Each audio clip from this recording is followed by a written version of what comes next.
Are you ready? Stand by.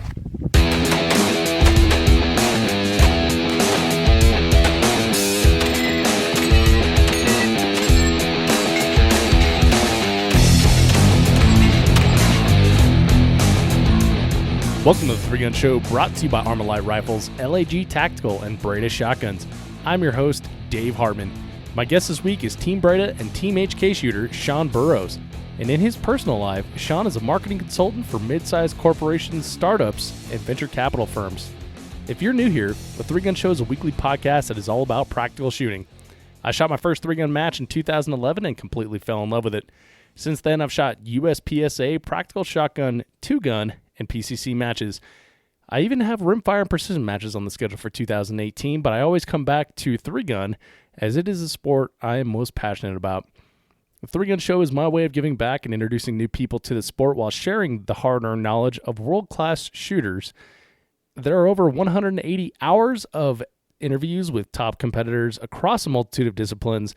Each week we discuss topics such as gear, technique, training, mental game, and we joke around and laugh along the way as well, especially when we discuss match travel stories. If you like this type of podcast, be sure to subscribe on iTunes and leave a review. This podcast is brought to you by Breda USA, Italian shotguns that are the best in the world, and this is a shotgun tech tip from Team Breda. Hey, this is Dave Hartman from the Three Gun Show, and I'm with Josh Tarrant of Team Breda, and we are going to show you a shotgun tech tip. Josh, what do you got? All right, today I'm going to teach you guys how to do an emergency reload or a bolt lock reload. You have fired your last round, your gun's gone empty. You don't want it to be empty, you need to get it back in the game. So what you're going to do is immediately get the gun in your loading position, draw your shells, close the bolt, perform your reload, trip your release, rack it, back shooting. And that's your tech tip for today from Josh Tarrant of Team Breda. Check out Breda's B12i 3-gun ready inertia-driven shotgun at BredaUSA.com. That's BREDA.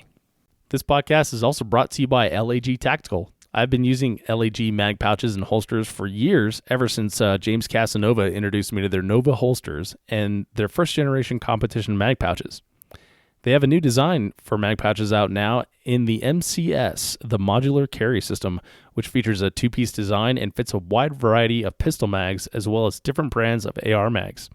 I got to see the prototypes in action when Scott Green won the Lucas Oil PCC Championship, and I'm excited to run them myself. Check them out at lagtactical.com. In this episode, Sean and I perform a one-year follow-up to one of the most popular episodes in the history of the podcast. That's episode 113. You can check it out at threegunshow.com/episode 113.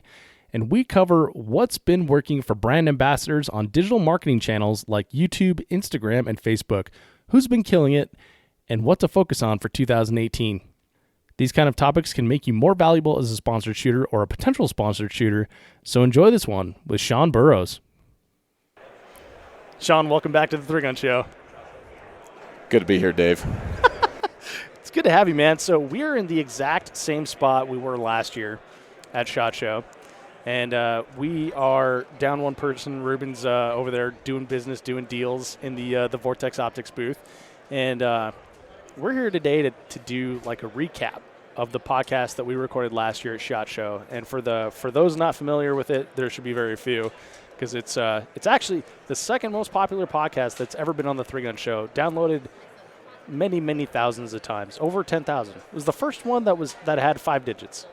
It was the most popular episode for a long time, and for a long time. Yeah. Part of me wants to outdo that with this one. All right, but I'm also happy that I think you've upped your game with content on your show this year, and it's better than ever. And I'm glad you outdid it with content that actually has to do with shooting. Yeah, it's kind of nice. Like for a minute there, like I was kind of bummed about it because it seems like it's indicative of a lot of stuff we see in Three Gun, of like the what's in it for me, give me kind of stuff. And I'm like, wow, the most important piece of content that I put out has been, based on social media, and the idea is to market yourself better. But you and I have had many discussions on this before, Right. And maybe shooting 3-gun should be the part that's in it for you. Yeah, exactly. But social media is a big part of that. It draws new people into the sport. It brings new eyes to what we're doing. Shows responsible gun ownership and stuff like that. So if we can show people how to better craft a message, then that's definitely still a win. Oh, absolutely. In fact, if it wasn't for social media, I never would have known what 3-gun is. Yeah. Personally. Yeah. We would know each other. Right. Not only that, but even in your early interviews, you have people that say, "Oh, I saw a YouTube video and said I want to do that." Yeah. Jesse Tischhauser comes to mind. Me too. That's how I he started. does a little bit of social media, yeah. So it's a tool. It doesn't inherently possess good or bad attributes. I feel like in the gun world we've heard this before. Yeah, sounds familiar. So, well, look at your game.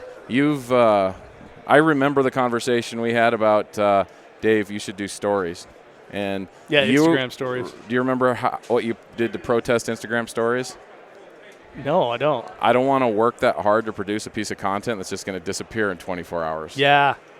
So that is a real thing, because with the 3-gun show, like I put so much work into the podcast. With the videos, the small amount of videos that I've done, I put so much work into that. Then why would I want to create something that is only a few seconds and then disappears after 24 hours? And that was a serious concern for me.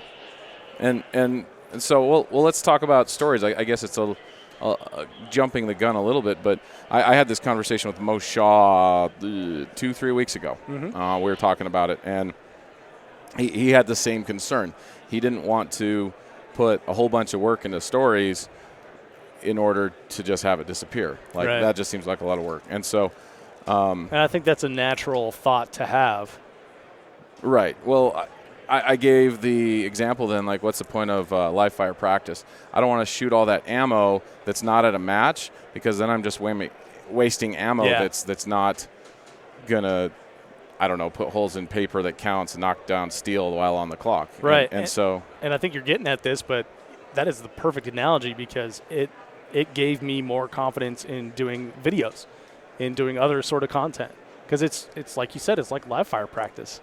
Right, exactly. So, for example, before social media, when you'd run into somebody and you say, "Hi, Josh." Josh Tarrant is just out of frame, if there is such a thing as out of frame in the audio world. And when he said hi back. Tomorrow, we're probably not going to remember that unless we listen to this episode. It's been captured and recorded forever. But in normal circumstances, we have all sorts of conversations that disappear. Yeah. So there's an element to human interaction that isn't supposed to be infinitely recorded and permanent. Mm-hmm. And I think that's the appeal of newer social platforms such as Snapchat, and then now Stories, which is just because Zuckerberg got rejected by Snapchat to buy him out, that hadn't been available in social media. So it needs to be approached differently than, say, the post that you take a really long time filtering your face and making sure you've got that six-pack and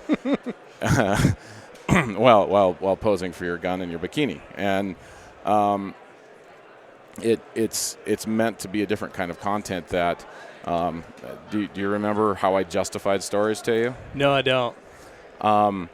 It disappears, so you don't have to put as much time into it. It's supposed to capture the goings-on of the 3-gun show, behind the scenes, what you're doing. Mm-hmm. If people don't want to watch it, people don't want to watch it. But it's different than the permanent or evergreen posts that are meant to just kind of exist and be browsed for in perpetuity until you delete it, right? Well, and I've experienced some really cool things that have come from the Instagram story as well. Like I've had way more connections with people that follow the 3-gun show on Instagram via the story than through normal comments on posts out there. Because comments with posts out there, I'm happy to respond to everything, and I do. But it's a comment on a post, right? And so they know that someone else is watching that, and they know that I'm watching that, right? And so now they have to stand up in front of the classroom and speak. Right. Whereas on the Instagram story, it's private. It's like a one-to-one connection with Dave, and generally my story is either, some cool gun thing that I'm doing or me talking to the camera, which also creates a connection, right? So now you have that one-to-one connection. And because of that, like I met James Leffler and Dustin Sanchez at JP Rifles. And so when I was up in Minnesota, we connected, went and visited JP, did a bunch of podcasts there and things like that. Made some really good friends from that. But that wouldn't have happened if I hadn't done the Instagram story. Right. And two, it on an algorithmic level, it actually creates more awareness of your overall presence and profile, because your face is showing up consistently at the top of the Instagram screen. And really the only thing I care about in social media, I don't care if it's Instagram or Twitter maybe would become big again someday, or whatever platform that hasn't been invented yet. If the attention is there, I'm going to go there in order to get more of it, because the attention is the asset. People's time, people's focus on what it is I'm doing, and that's how I become an effective ambassador to the sport, the companies that help support me, and building my own brand, whatever this Sean Go Boom thing is that I'm building. Right. So let's so we kind of got off and running and talking about things that have been working, but let's recap what we discussed last year, and then let's see if we can identify people that are doing it well. So first, if you haven't heard that episode, it's episode 113, 3gunshow.com/episode 113, and Sean is in that. Ruben Alexson from Vortex is in that. I'm in that, and it's basically 1 year ago, and we discussed everything social media as far as three gunners and how we can better represent ourselves and the brands that help us on social media. So first of all, go listen to that. Download the extra video, the Instagram stage plan that's associated with that you can find in the show notes for this show, and then you'll be all caught up. Right. So for those of you that don't know and are just finding this, the Instagram stage plan is a supplemental video basically showing people how to set up their Instagram profiles and what to do on Instagram, how to divide up their time, because if you get into it, it can suck you dry and then burn you out and you don't want to touch it. And how to do it effectively, right? The episode itself was more big picture, like what do companies expect from shooters? What should shooters expect from companies? And it was more theoretical. And so I wanted to give something concrete to supplement the actual episode. Right. And what's cool about that video that you created is you actually do the screen flow thing where you can see what you're talking about. So you like cut to the iPhone and show exactly examples of things that you're discussing in your talk, which is really helpful, especially if you're not like a auditory learner. Exactly.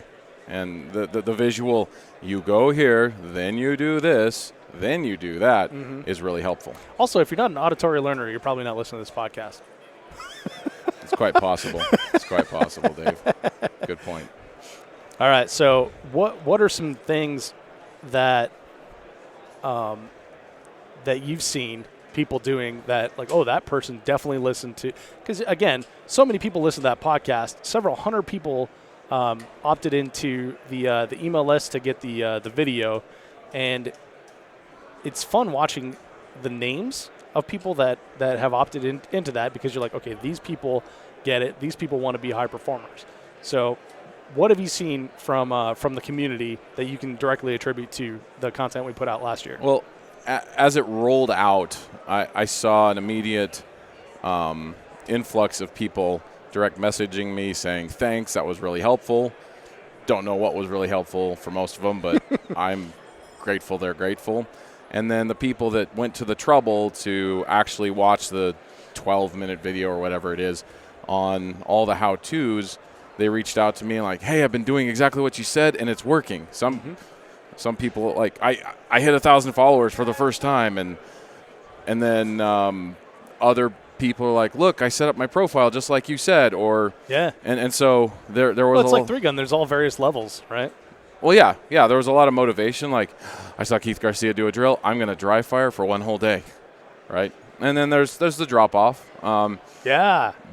But I'm not saying that's necessarily bad. One of the things we discussed in episode 113 was deciding if being sponsored is right for you. Right. Are you willing to do a work? If you remember, I compare it to a transaction. You can You can get gear and go to a match by just spending money, or you can do another type of transaction by offering value. And that value can carry a higher currency amount than you maybe have in your bank account or your salary in order to do more in the sport. And if that's the case, you can trade time and effort for gear or match fees, whatever it might be, in exchange for whatever your sponsor's doing to support you. And what that can do is can create the opportunity to take your shooting to the next level. It won't make you a better shooter, but yeah, it's all opportunity. It's the work you want to put into it. Right. And maybe some people discover that, oh, wow, you know what? I'm just going to ask my boss for a raise. Yeah. Well, because there's really no free lunch, and that's what people have to eventually learn for themselves is like, I'm not – we're staying next to Vortex. Take that as an example. I'm not getting a free scope. It's like I'm getting a part-time job to promote Vortex to pay for that scope. Yeah, sponsorship's not free. No. Like if you're a business owner and you want to sponsor a television program, you got to pay for creative for the ad, have the ad produced, and then you get to buy airtime, and they will show your ad during that primetime episode, right? So that's a sponsorship. So a sponsorship, it's another type of transaction. And so what that company is paying for is the eyeballs that are on that television show in primetime. People seem to lose that sort of thing. It's like, well, they're not sponsoring it because they like Everybody Loves Raymond or whatever the hell the latest television show is. But that's not one of them. That's not one of them? No. Okay, I don't have TV. But they're not paying because they like that show. They're paying to get the eyes that show brings in, right? They want to have people bridge the gap between part 1 and part 2 of that episode with whatever Orville Redenbacher popcorn or, selling other goods, Ford trucks, Dodge trucks, things like that. Right. I've always thought that the superfluous debates on Facebook during the off season amongst three gunners could be a great media buy. Yeah, those should be sponsored. It brings a lot of engagement. Like if someone could figure out how to some of the best conversations that we've had on the Three Gun Show have started from the shenanigans on Facebook, and that creates like a ton of listens and a ton of views. So yeah, it's definitely something out there. So you're saying you figured out a way to monetize it? Yes. or at least benefit from it. At least benefit from it for sure. So when it comes to a sponsored shooter or brand ambassador, the terms are muddied in our world. And a sponsoring company, it's a bit more intimate than a media buy, but you, the shooter, become a media buy because there's no spectators at matches. There are new shooters at local matches, and you can show stuff off, and that's very, very important to being a good brand ambassador, behaving a certain way. I mean, you've had great episodes about all that stuff. Yeah. But when it comes match to etiquette. Yeah. When it comes to mass reach, there's a way to behave. There's a way to actually represent the companies that have put their logos and their brand in your trust, right? And so you are that TV show, I guess, is what I'm saying. I think about the Guinness Book of World Records. The only reason why that came up, why that was invented, was Guinness wanted people to stay in the taverns and keep drinking.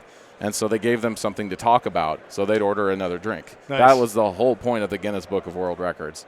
And it's funny that in elementary schools, a century later, I had a third grade teacher that would always read at the end of the day, just before the bell rang, something from the Guinness Book of World Records. Like I did too. It was like a time killer, must have been. Yeah, and no one's thinking about Guinness, where that name came from. No. But that, the effort had passed. The book still exists, but and I wasn't drinking it at when I was a third grader. No, so. At least not Guinness. It's too heavy. So, but the point is, you need to be that Guinness book. Whatever it is that holds that interest. Mm-hmm. Sometimes it's about being controversial. Not the best brand ambassador move, but, Yeah, and I've noticed that as well. Like the controversy gets a lot of eyeballs, but it causes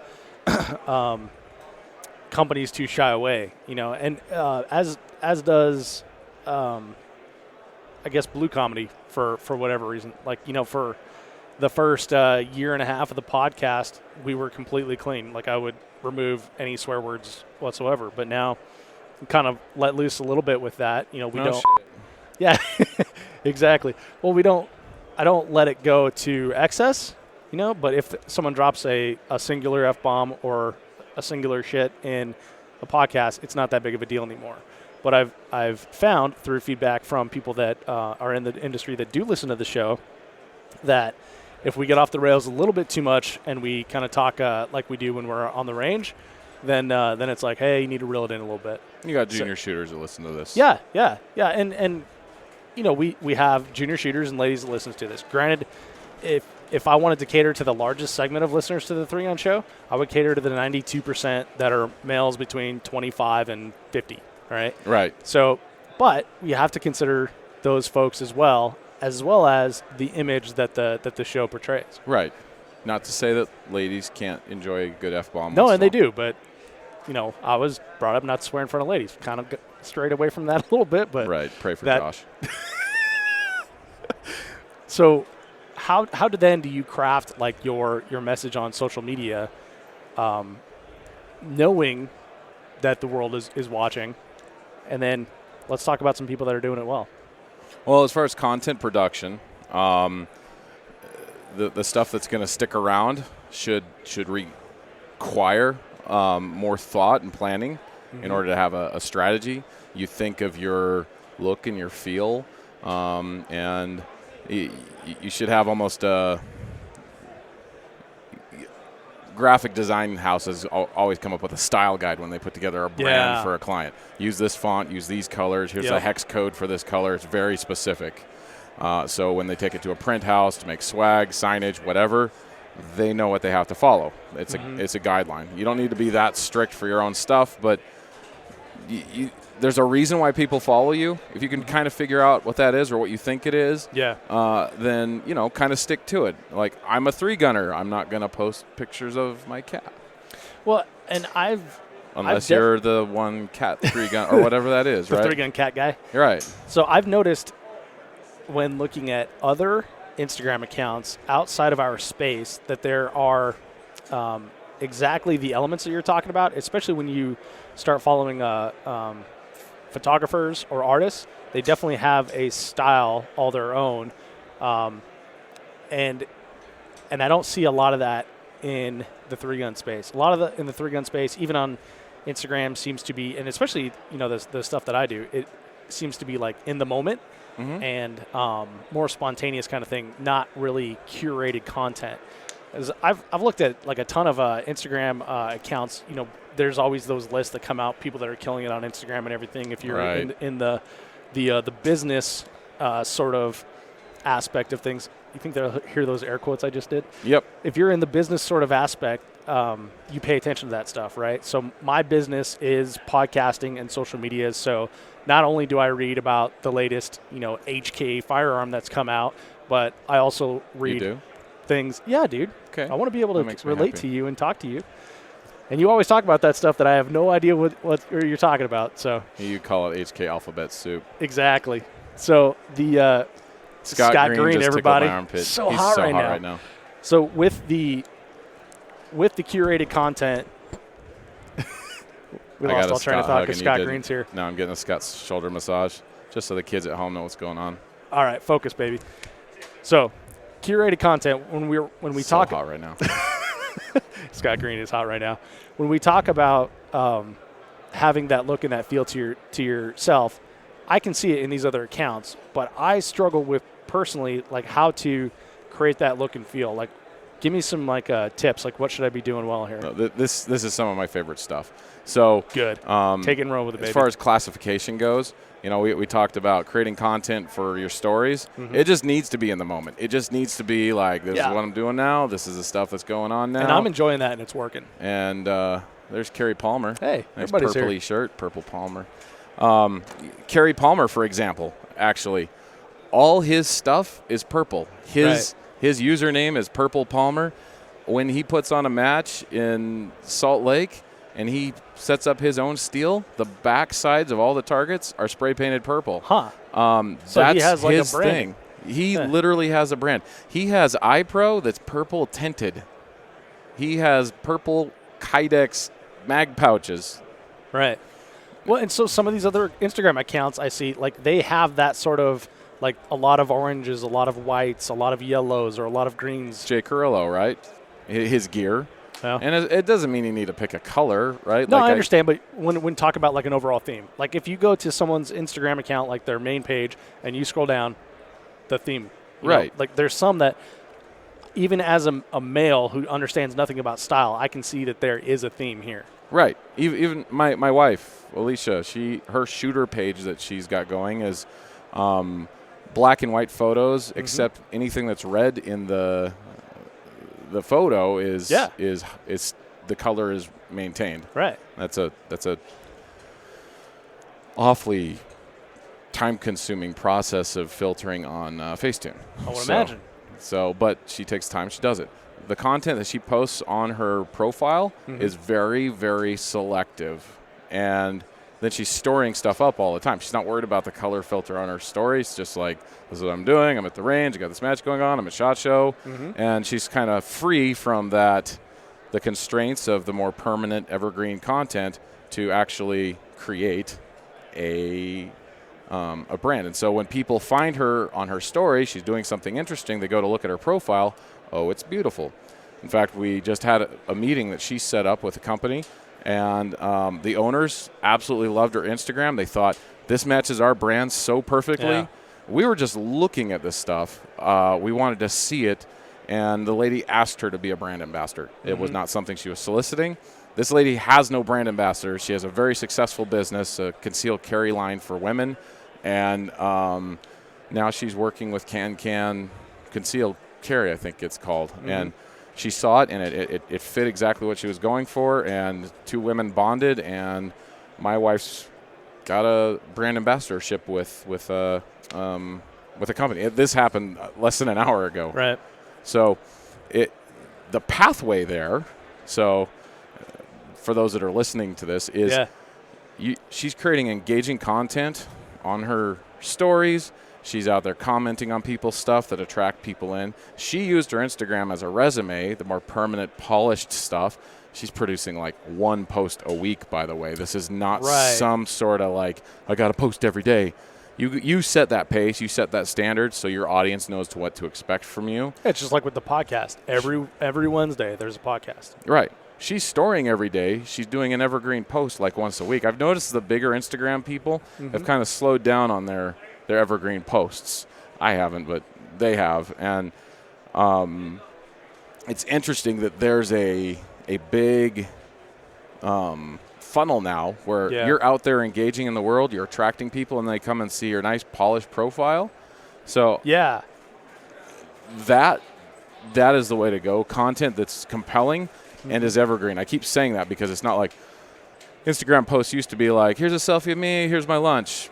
People aren't doing posts of their lunch anymore. They're doing stories of their lunch if they do that. I do that with sushi because I think it's pretty.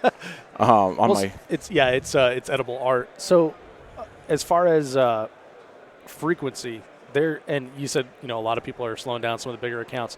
One of the accounts that I've seen just freaking explode that is kind of counter to that is SLR Rifle Works. Okay. And they make a very unique receiver set. Their handguards are just handguards, but their receiver set is very unique and it's very attractive. And they make all kinds of cool parts for AK and stuff like that. But they will post 5 to 6 times a day or more. And even on Thanksgiving, like I was sitting there on Thanksgiving scrolling through my feed, and they were the only person that was putting anything out.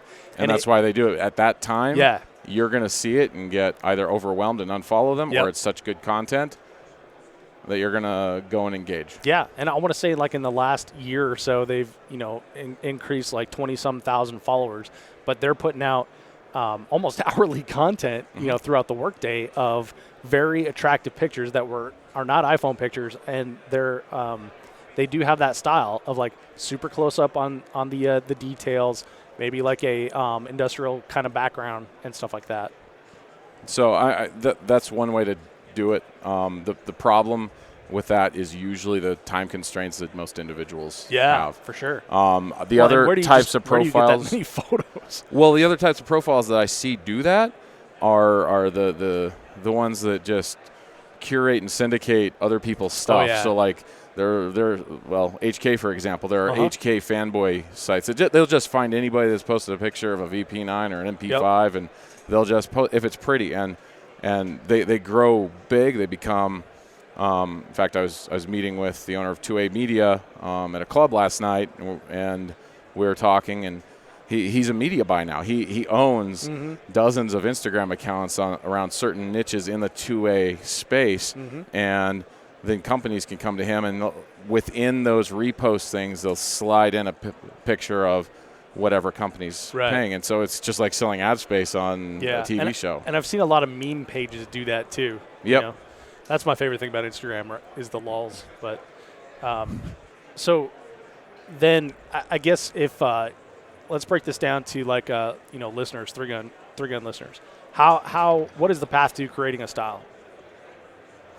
That's a really good question. You need to look at why you're shooting 3-gun. Look at your opinions. Watch your conversations you have with other people. How do you differ? Like, why do you prefer an 18-inch barrel? Maybe that's different. And then the 18-inch barrel is not your style. We're not gonna go with barrel measuring here. But there's something about your opinions that are different than other 3-gunners. Maybe you have a different take on the Second Amendment. Maybe you're not as cut and dry like Colion Noir is, right? His whole thing was just talking about gun lifestyle and his opinions on concealed carry and personal defense. I don't agree with half the stuff he says personally. So maybe it's something you have to say. Maybe it's what you've done to make your guns look a certain way. Maybe you have a unique way of dry firing. It's not one of these. We're protecting the gear. Oh, sorry. I asked Sean to take a step to the left because a dude almost knocked over the tripod. Didn't that happen with Kalani last year? No, that was security telling us we couldn't record. Oh, because you were a fire hazard because of the because of the tripod, yeah. So we just proved that security guard right. I need to go apologize to him. Go to the Venetian and look for him then. Or apologize to every single one of them. Yeah, I will. I just do an Instagram, do a story post. Okay. Blanket it out. So your style isn't any one of those things, but why you form these opinions, why you have these things. I mean, straight up, when I started this account, I was just starting to explore competitive shooting, and my part of my brand is kind of my story. Right. Watching my progression. Ruben here at Vortex was telling me that's one of the things he liked about it. But I already had opinions. I already found a carry gun that I liked. It was an HK. See where we're going with this? And so I put a lot through it. I'd gone through a lot of guns before I'd really settled on that one.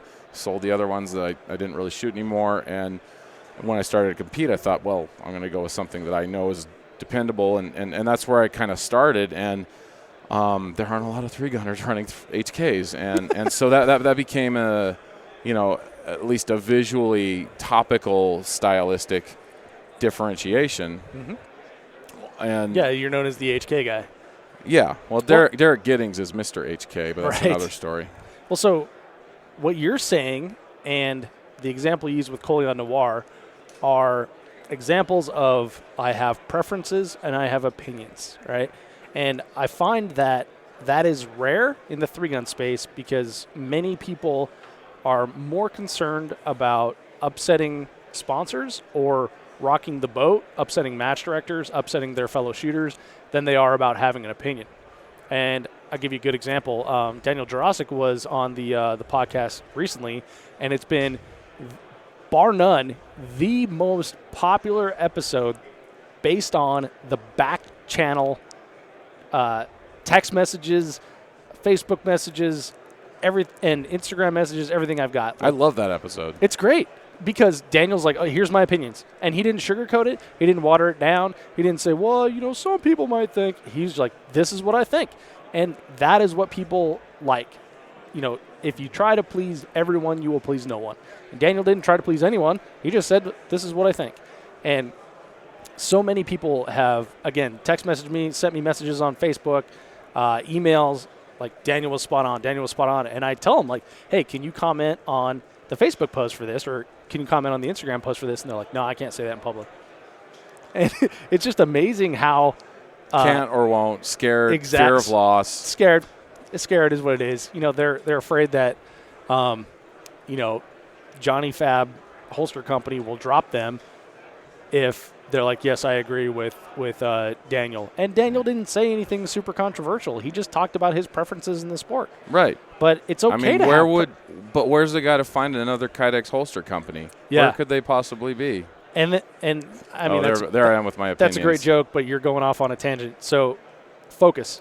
Coleon Noir, he has opinions. Whether we agree with his opinions or not, he's not a wishy-washy type of person where he's like, maybe I'm just going to go with the flow this time. He has opinions, and he just says them, and that is what has created a following.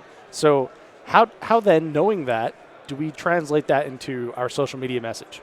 Well, if you're scared of losing a sponsor because you have an opinion, maybe it's time to revisit the overt and covert expectations with that sponsor.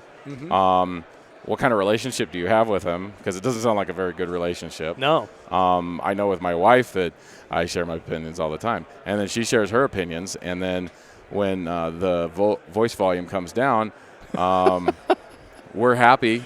And there's no walking around on eggshells. There's no worried about, Are you mad at me? Right. Like, that's the way my married life is. That's the way I live with my business partners. I don't live with them, but that's the way I work with them. My clients, I had a business meeting for lunch yesterday, and I basically told them exactly how the relationship was going to be, and if that didn't work for them, then we probably couldn't work together. It's a potentially very, very, very big contract and a lot of money, but I know that I would be absolutely miserable if I didn't communicate this stuff up front. Right. So when it comes to running a profile, coming up with your opinion, one thing that you could possibly do is say, look, I've come up with this persona because it's actually me. Yeah, and that's the easiest way to do it, by the way. And reach out to the sponsors and say, hey, I'm going to be doing more posts like this. This is how I'd like to feature your product within the context of this style guide that I've got. Come up with a plan, right? And run it by the sponsors. Don't surprise them. Right. So communication, key to any good, healthy relationship is what it comes down to. Yeah, very much. And then I get DMs, questions all the time about all sorts of stuff regarding HK pistols especially and rifles. And I will answer people. Sometimes they'll do a live thing on Instagram just because I receive the same question 9 times. And as the following grows, the same questions kind of come. Or I'll do a YouTube video that just answers that question, offer my very specific opinions, and put it out there. And, what's happening. All right, here's an example. I started a YouTube channel mid-2017. I've got like 1,100 subscribers. It's growing. I'm not putting as much effort into it as other things, but I mainly did it to create videos to answer questions that I was getting all the time because I didn't want to have to answer them and type it out on especially Instagram. That's how we choose content on the podcast a lot of times. Is like if I notice a pattern of people asking questions, then we do a show on it. Go listen to episode 113. Yeah. Start your Instagram account. Right. And so I'm able to send people to that, but I offer my opinions. And I don't hold anything back. The little bit of history, the early HK shooting team, we're talking early 2000s, wouldn't allow their shooters to do any alterations to the guns. None. But they were also paid pro staff. So it was like, here are your guns, here's your jersey, here's your paycheck, go shoot. It's a different program now. It's here's some gear, have fun shooting, we'll cover match fees for this match and this match. It's not a paid salaried gig, right? And so but that gives us latitude to do more to our guns. And so I customize the heck out of them because they're great combat guns. They're not great competition guns out the gate, most of them. Right. And so and then I wind up just tinkering with my carry stuff anyway because there's some cool stuff you can do. And there's, for the first time ever for HK, there's a lot of aftermarket parts and pieces that make them fun and slicker. And anyway, I will show everything I've done to these guns. I started with this, and I wound up with that. Here's why I did it. And I send it to HK. It has created a whirlwind of internal emails that I just learned about yesterday at SHOT Show when I was working the booth, putting in my time. And the national sales manager sat me and Alicia, my wife, down in a back room and just started asking all these questions. What if we did this? How about if we change this? That is completely uncharacteristic of HK. Anyone that's familiar with it, that is the exact opposite. It's more like, here's our newest gun, F you. You suck and we hate you. Right. And if you follow them on social media, they have a social media manager that plays on that false perception. Yeah, it's pretty funny. It's pretty funny. I like following HK now. Used to be, meh. Right. Somebody took a picture of an SP5K in the snow in December, and HK reposted it, and somebody said, well, if you bought it that way from HK, they'd probably charge you for the snow. And the social media manager for HK responded like, of course, we would take every opportunity to gouge you for every little piece that's on the gun. Right? Like, and so it's fun. It's good that the German execs don't know English, and they don't. But HK USA's become really fun. And so, but with that, we've got an amazing opportunity. Like, because I was offering my opinion and just answering candidly, with them, I wasn't going to ask permission. Right. I just said, here's a video. I put it up. If you need me to take it down, let me know. And it all just came to a head. And they're just like, look, we like this. We're going to start offering parts for people to have more capacity, like base pads and stuff, like to their magazines. We've been thinking about it. We've been going back and forth. For the first time ever, HK in the new Georgia factory has a Cerakote station, and there's a limited edition burnt bronze VP9 where they've Cerakoted the slide. 2 years ago, they didn't want the social media manager posting reposts of pictures of people that had Cerakoted their own guns. Weird. So you see the shift, right? So as a brand ambassador, part of your job is to work with being a pulse on the market and helping your company do better. You're out there interacting with them in a lot of ways. I asked Ruben last week, what more can I be doing for you? I'm always asking that. And he said, look, I'm not out in Salt Lake. I need to hear back from you requests, what people are asking for. What do they want? How do they want to change their optics or whatever?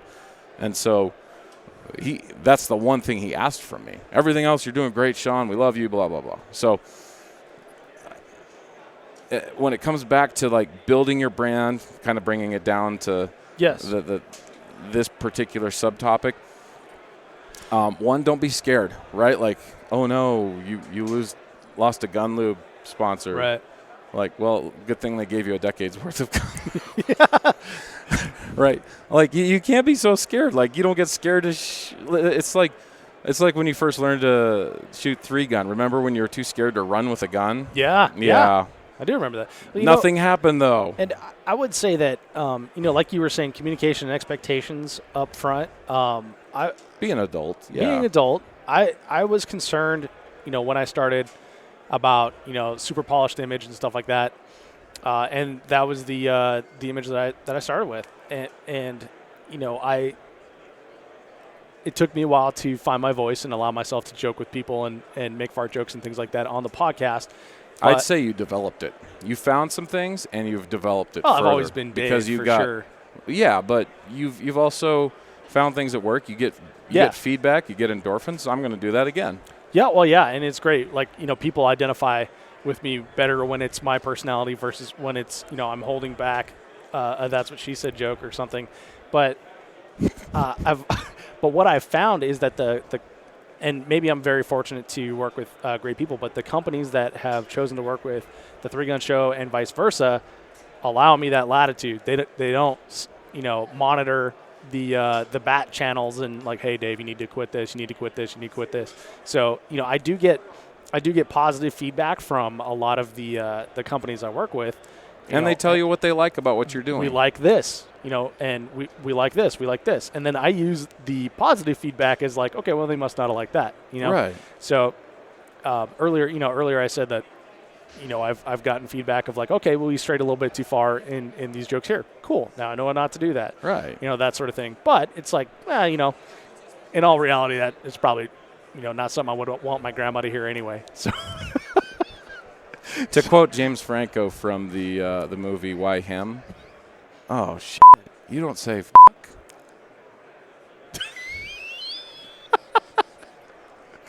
If you haven't seen it, it's fun. All right.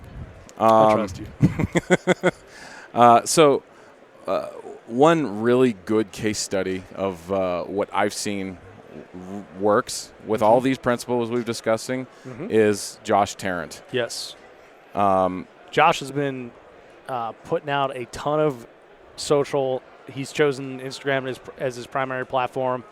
He still does do stuff on Facebook as well, but he has made himself an authority in the space, right? And he's a good ambassador for 3-Gun, and it's upsetting a lot of the people that aren't doing anything, which is kind of funny because if you're making people uncomfortable that they're not doing enough, you're on the right track. And Josh has definitely done that. And he's putting out... I wouldn't say it's upsetting anyone of consequence as far as Josh's shooting career is concerned. Oh, of course. It's the people that watch that and think like, well, I can't do that. That's what the deal is. It's the folks that don't want to get out and play in the game, right? Or the people that poo-poo. Take time to talk about it to the people that want to get into the game. Like, it's not just about being a brand. It's about being a sport ambassador. I want this sport to grow. So one final story, and I think it'll round off this episode really well. Fort Benning, day before the first day, we're walking stages. Kid walks up to Josh and said, "You're Josh Tarrant. Mm-hmm. Can I get my picture taken with you?" You and Jerry Michalik are why I got into this sport. Crazy. Right? I mean, Josh is a hell of a shooter. Yeah. He's no Jerry, but who right. is? Nobody is. Right. So. But that is the kind of impact that you can have with the social media medium, right? And it well, you has look at his numbers. December 2016, he had 130 followers. As of today, he's over 8,000. Wow. 13 months later. That's crazy. And he gives tips. He does live broadcasts of him dry firing. Mm-hmm. He's giving little tips on weapons transitions right now. And one of the big you want to talk about fear. Josh was DQ'd on the first day of Fort Benning. It was the most spectacular disqualification I've ever witnessed or heard about. But I filmed it. And he was in this little sniper hide shooting moderate long distance at a moving target, and then you come running out of it, you're supposed to dump your rifle into a dump barrel, mm-hmm. and then run about 20 yards and start engaging some pistol steel. And when he came running out, he somehow hooked his pistol, for those of you that haven't seen it, and his rifle went into the barrel and it went out, and both the pistol and the rifle wound up on the ground. Mm-hmm. It looks great in slow motion. And scary, but right. No one got hurt, and even Daniel Horner came out to look at it to see if there was anything that could be done. I'm sorry, man. It was very upsetting. It was the first day. It was the third stage of the match out of 12 matches or 12 stages. And he was done, but instead of pouting about it, he took the video that I carefully stitched together, the full speed and then the slow motion and then the super slow motion with an up close. So you can see the pistol flying out. It is kind of like he didn't even know what happened. I was watching it. I couldn't even tell what happened until we saw it in slow motion. And he posted it, and he talked about it. 2 weeks later, we're on our way to Hard as Hell, mm-hmm. and we stop at a Dairy Queen somewhere in the middle of Utah, driving from Salt Lake to St. George, and we did a little boomerang of Josh holding two Dairy Queen Oh, nice. Dairy Queen ice cream cones, and he drops both of them on the ground. And so the boomerang is the ice cream cones falling out of his hands and coming back in, falling out and coming back in.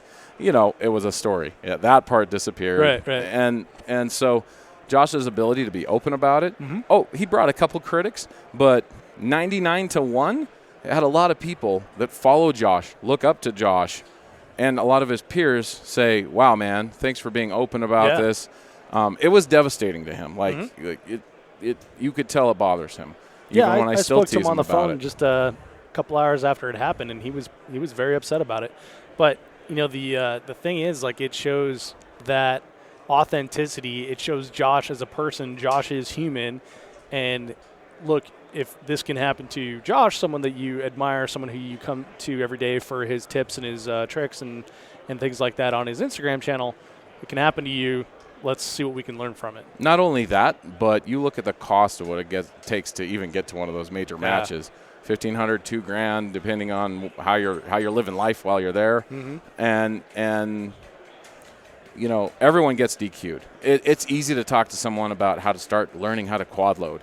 It's another thing to say, you know, like, look, this happened to me too. Here's the video of it. And so he's got evergreen content there, and it's something a lot of people can relate to. And I told him he gained way more from that than if he'd won overall at that match. Sure. So that's one post. And let's talk about like what he's doing together, or excuse me, overall on his page. Okay. As far as like his strategy and stuff, because he's he probably followed the Instagram 3-gun stage plan. Probably the number one example that has followed the Instagram stage plan. He followed it to the T. Right. The biggest thing is engagement on other people's profiles.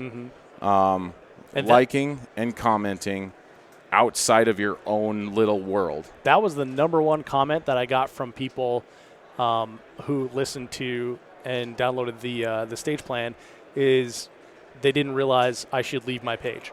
They looked at it as just like a, here's me. Well, if you could imagine going to a real social setting, this is social media, so the social laws apply.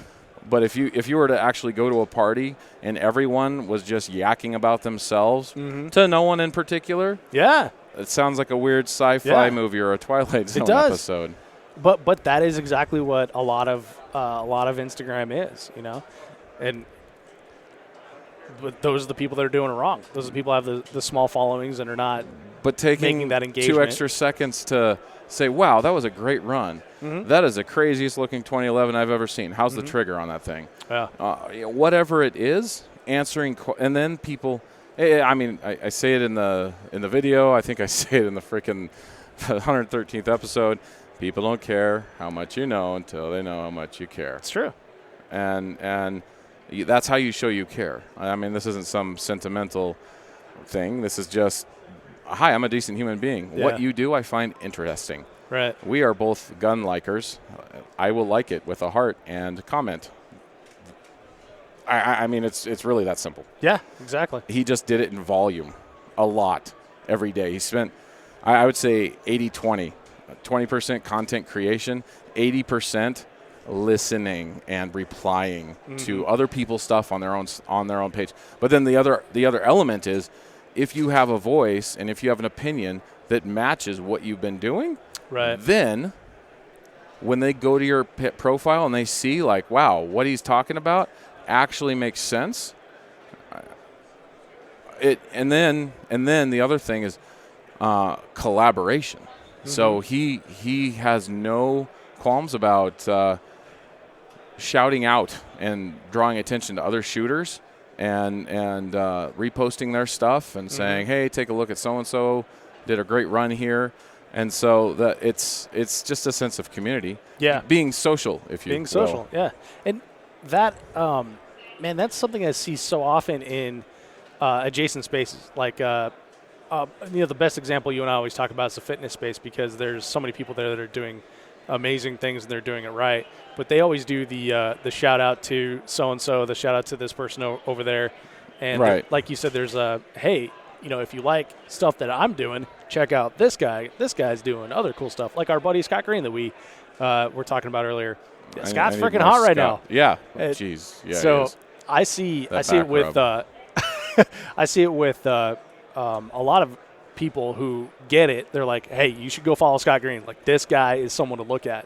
And that's just like a way to help the community grow as a whole. Rising tide raises all ships, right? Right. And there's so many teams out there. Like, there's a Vortex team that has just a ton of shooters. There's the HK team. There's, like, 5 or 6 of y'all.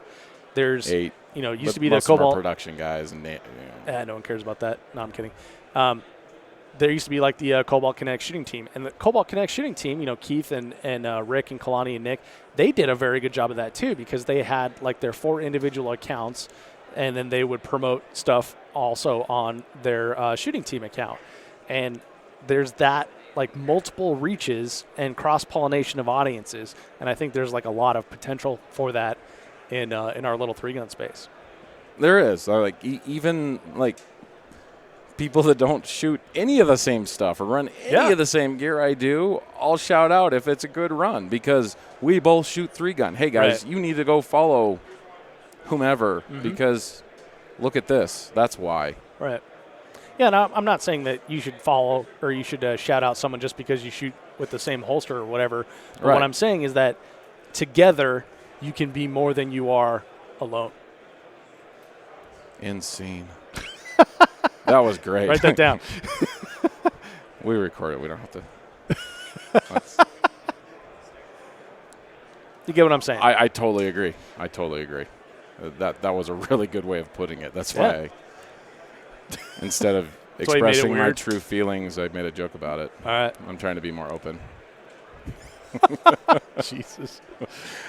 All right, man. So we got just a couple minutes left here, and then I want to go sit down because I've been standing for 2 hours. Let's talk about some things that we can do better going forward. Obviously the promotion of other people who are doing cool things is one thing, but what are some like things to be doing now? And let's just pick our favorite program or platform, Instagram. What are some things to be doing now on Instagram, or what should we be doubling down on? Giving the stories a try. Stories are kind of where it's at. Instagram's expanded their ad platform to stories, so I'm not looking forward to that hitting more. But there's a reason. That's where attention is going. Yes. So for some people, it's going to be hard to keep that front of mind. Like, well, I guess I need to talk into my phone again. But talking into your phone again gets attention and helps your sponsors out, and you like being sponsored and you like talking about that stuff. I mean, no one cares when you're going into the gas station to get a burrito, but I care when Adam Maxwell does it. Adventure's first stop. Yeah, at the Maverick. Yeah, if you missed that one from Hard as Hell, Adam Maxwell discovered. What's fun is like introducing new things to Adam. He's great. But yeah, he discovered these giant ass burritos at the Maverick. The mother of all burrito. The Moab. Or breakfast burrito. The mother of all burritos. Since he can't come to Utah and attend a Maverick, I actually picked up a Maverick club card where you can get points. Oh yeah. So I'm sending him I sent it just before SHOT Show. Just sent him a little Maverick Adventure Club card. So now he's a member of the Maverick Adventure Club. thought he'd appreciate that. But yeah, so that's that's a thing, let's talk about Vortex since we're here. We talked about this in the other interview we did, but pizza oven. Their friggin' pizza oven has become, by the way, you're welcome. Yeah, that's awesome. Their pizza oven has become like a huge thing. Thank you. and you and I were talking about before, I was like, dude, if they had a pizza oven at SHOT Show, that would be a thing. People would want to come get their photo taken with the pizza oven because it's on their story all the time. Jimmy's always making cool, amazing things in the pizza oven. And so they started with with a really crappy pizza oven, and it died because they try to cook unconventional things, usually every Friday in it, for those of you that don't know. And I think they cooked too much bacon in it, and the grease just fried the internal electronics or something. And so my wife was complaining. I remember this, that was her TV. We got 4 kids, and we don't really watch any TV, and so that's her entertainment was the pizza oven every week. That was her thing. Me too, man. And she loved it, and she was complaining about it. I'm like, well, let's buy them a pizza oven. Not that expensive, and they sponsor us. Like, it'd be a nice little gesture. Yeah, it's like $40. Right. So we got one. We sent it out, and Jimmy did this cranked up "I Will Always Love You" with Whitney Houston on YouTube, and did a story of that playing, and then zoomed over to the pizza oven, and they actually have a picture of the pizza oven that died that says RIP on the wall right next to the new pizza oven. And so, they did some cook-offs with JP Rifles and some other companies who can make this weird concoction. They just bring in like what's in the office cafeteria fridge that we can put in an oven. And sometimes they cook good meals, and others are experimental. And so I said, and then at Hard as Hell, Josh Tarrant, Amax, and I went to Walmart and we picked up pizza oven, and we had a cook-off. Jimmy called what it was going to be, some quesadilla concoction. He loves quesadillas, and so we answered it. And then, of course, the arbiter of who made a better one was Jimmy, and they won. But I think our story was fun. Like, we storied on the Instagram, Vortex 3-Gun Instagram, the whole shopping process, what we were buying. Amax was skeptical. Sean, what are you picking out? Why are we getting that? All the way to getting back to the Verbo, cooking the whole thing. And, and everyone's being tagged. And followers certainly came from that. And then figured SHOT Show's coming up in a month. I texted Jimmy, and I was just like, hey, after you suggested it. Yeah. Well, what if we just brought a pizza oven? We got the one left over from Artis. It was sitting in my garage in a box. We didn't know what. Like, it was $40 well spent. Yeah, it's perfect. Figured it'd be a backup to our oven if it ever went out. I don't know. And so we brought it, and Jimmy just right in the middle of the booth floor made a quesadilla concoction by just purchasing things from different cafeterias at different levels here at SHOT Show. Yeah. Bacon, cheese fries, and crispy chicken. Quesadilla inception. It was a quesadilla inside a quesadilla inside a quesadilla. And the cheese was fake, so I said, "Isn't this quesadilla deception?" And he said, "Well, it's not going to be a quesadilla rejection." We're just having fun. Yeah. And it was a blast, and it was cool to watch Jimmy actually create the pizza oven story live. He's like, it takes a lot more takes than you think, and yeah. Well, that's another thing people don't realize is like how much time social media takes. Right. It takes a ton of time.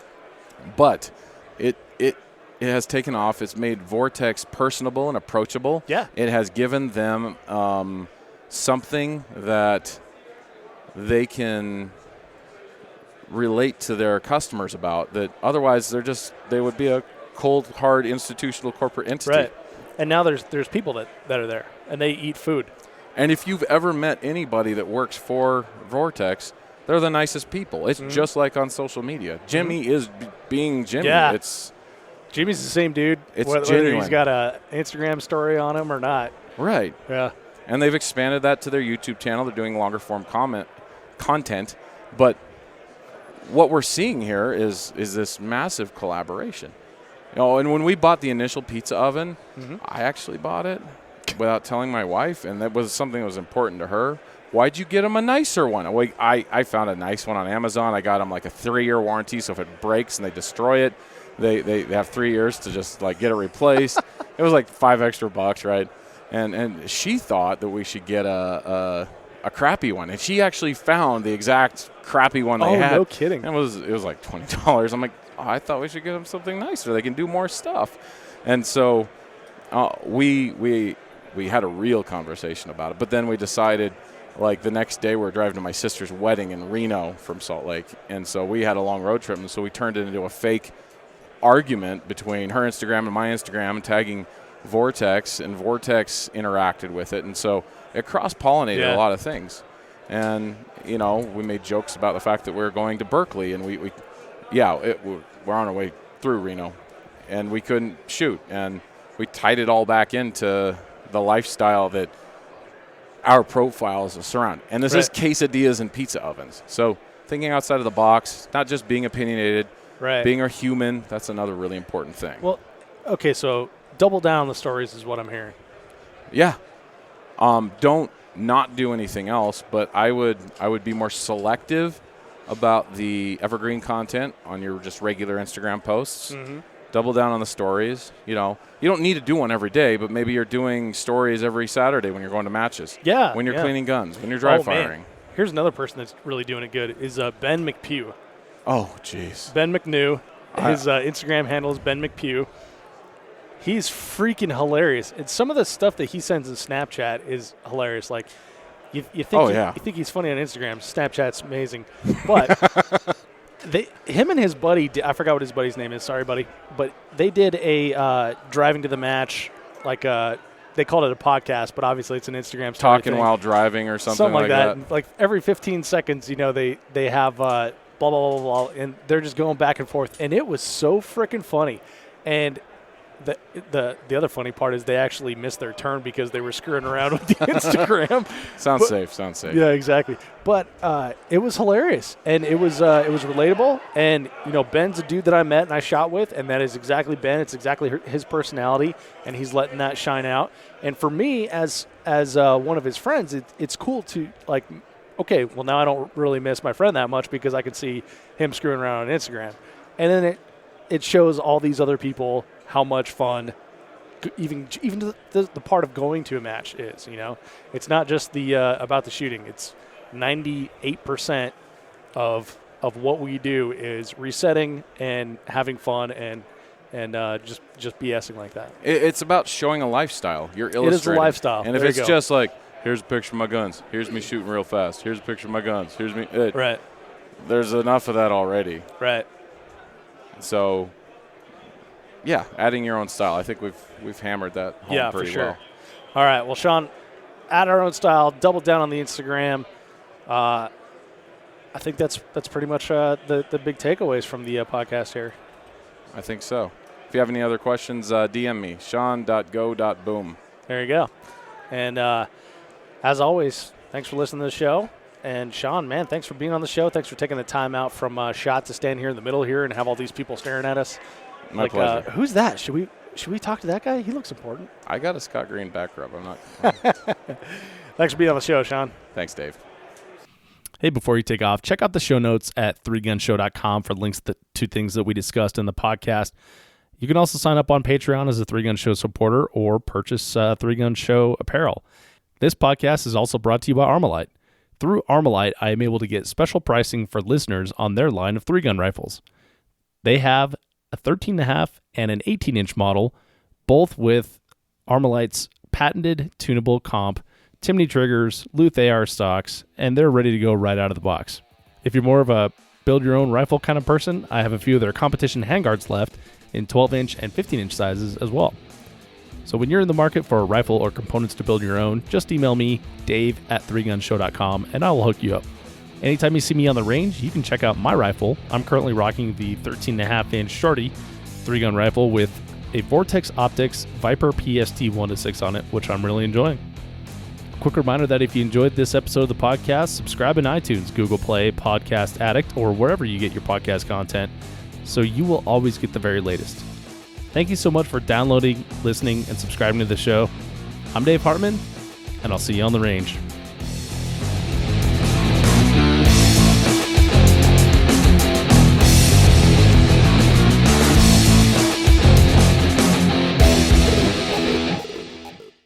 If you are finished, unload, show clear.